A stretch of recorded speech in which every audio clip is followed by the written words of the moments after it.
บอกปล่อยจ่ายนะละบอกแล้วก็ปล่อยไม่โดดนะ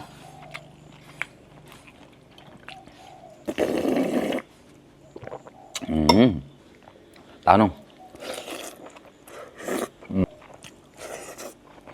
มังเอิญสำนีฮอดอ้าวสวัสดีทุกคนครับไก่เราตะเยี่ยงนะกลึงเชียบอกปล่อยจ่ายนะจานกว้านเส้นเราตะตำจานสีพีนะต้มยำไก่ต้มยำแบบม้วนนะครับไม่ได้ใส่มะนาวใส่มะปางดองครับเนี่ยเสียก็ได้แล้วก็กึ่งเชียงกับหมูเจาะเนี่ยก็แควแกแลก็ใส่เหมือนกันนะเราแกเลยใส่เหมือนกันได้เนี่ยก็เราไปได้ชาวงาตาเราได้กึ่งเชียงก็เนี่ยไก่ต่อกึ่งเชียงกับหมูเจาะนะ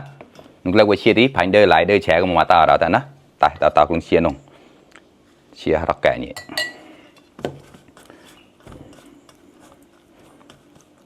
เปียมป้องงนะจับมาอุ้ย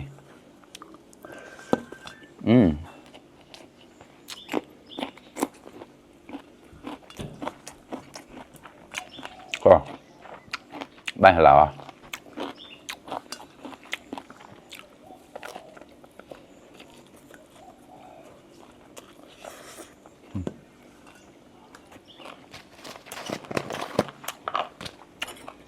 ชื่อจำประชามาตาด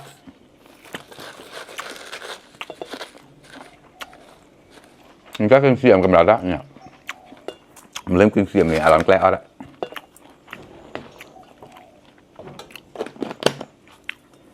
เนี่ย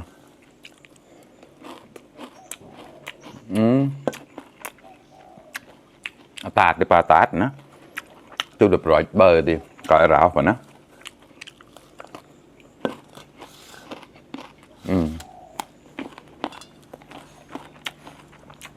rồi chưa bưng được tàu không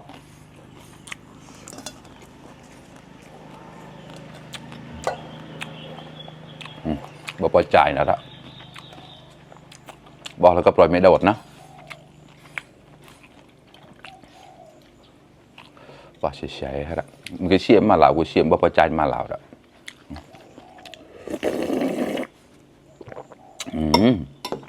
ขอมาครับแซ่บๆครับกล้าดักละตาหนุ่ม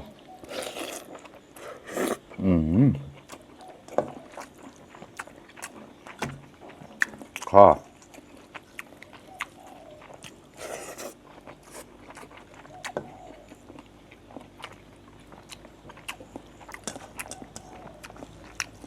này đó đã tàm cái nào tàm mà tào rồi đấy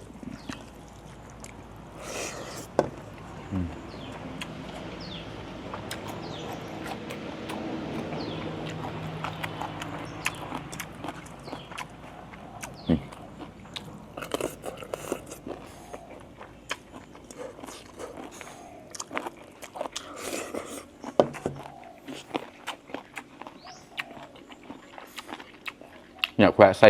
khoe xây món cá lè rồi đó rồi máu đi khoe xây thì tốt còn vì đó khoe xây thì xây một lần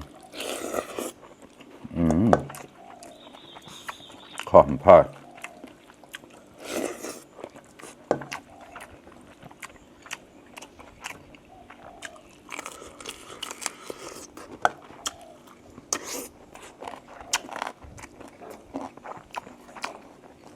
ก็ตามผมเอากับเสียใจเนี่ย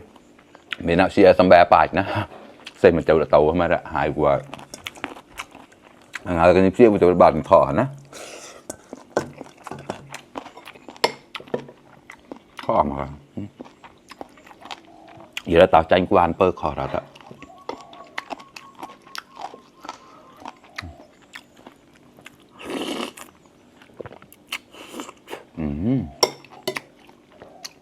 แช่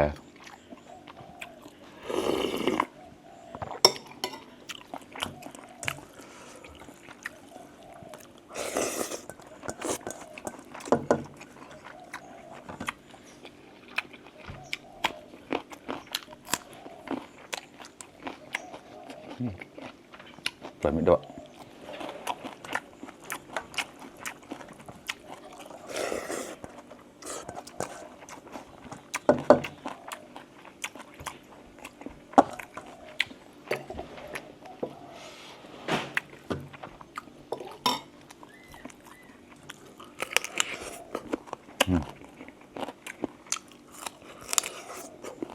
ใส่ใบมะนาวแล้ว